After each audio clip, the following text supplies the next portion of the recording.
Hey, this is Doug Small with Project Pray. I want to go back to what we talked about yesterday. Richard Foster, who said, nothing disciplines the inordinate desires of the flesh. The flesh is our carnal nature.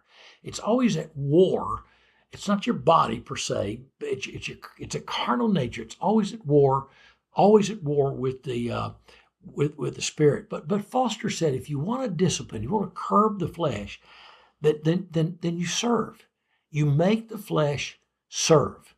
And if you want to transform the desires of the flesh, you serve silently, without credit, anonymously.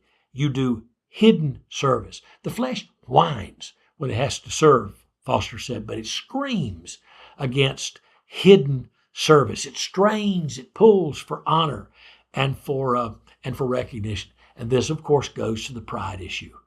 It goes to the problem of my wanting credit for things. 3 disciplines I mentioned yesterday. It's worth mentioning them again. They're found in Matthew 6. Matthew 5 begins with the Beatitudes, or the blessings of God. How do you recover the lost blessing of Genesis? Well, you recover the lost blessing of Genesis by surrendering yourself to God in 3 ways.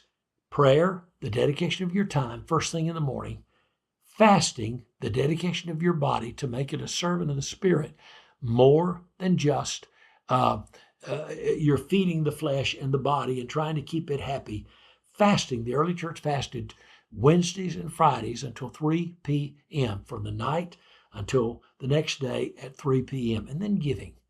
These 3 disciplines control all of life. Prayer is my relationship with God. Fasting is my relationship to my flesh-dominated self.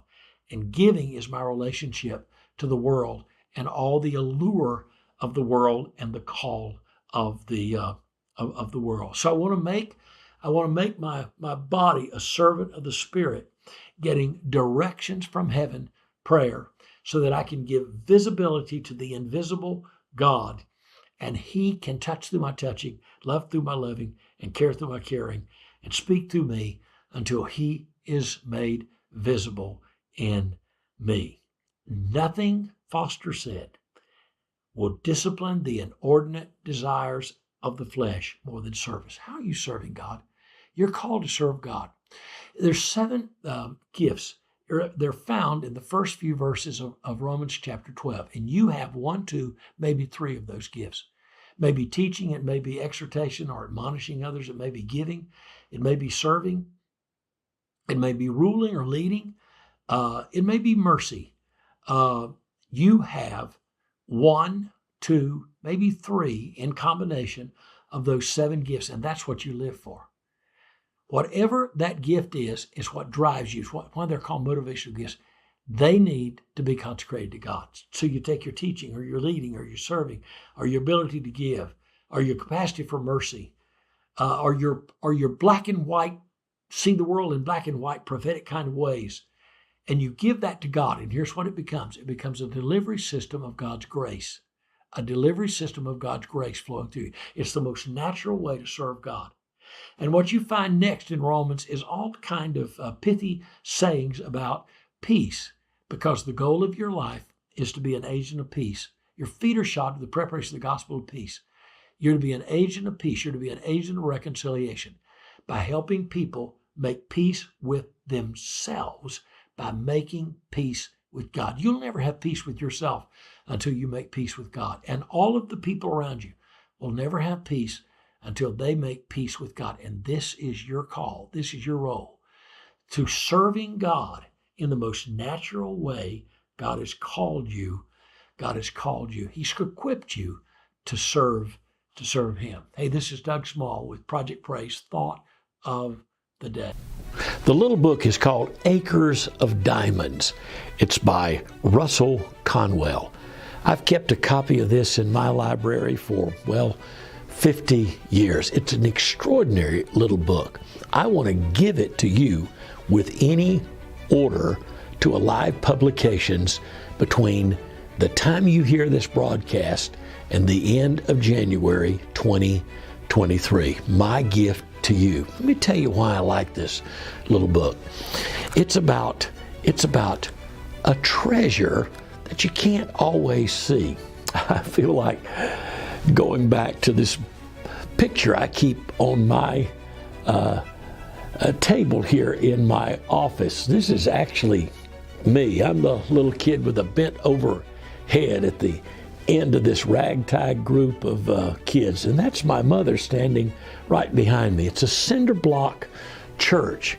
In fact, the church is not even finished on top of this little building and this little musty space where I went to Sunday school and the church above it.